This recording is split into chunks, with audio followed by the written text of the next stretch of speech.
this unawareness of the frightening danger to our country and to the entire free world is simple.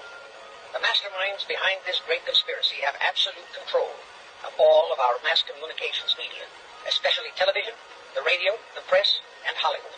The operations of these organizations were and are masterminded and controlled by the internationalist bankers, who in turn were and are controlled by the Rothschilds.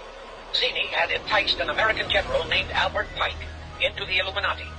Pike was fascinated by the idea of a one-world government.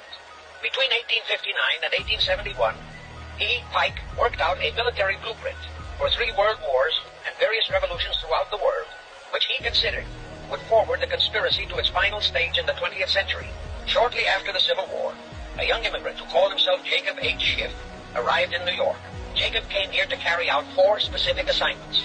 Number 1, and most important, was to acquire control of America's money system.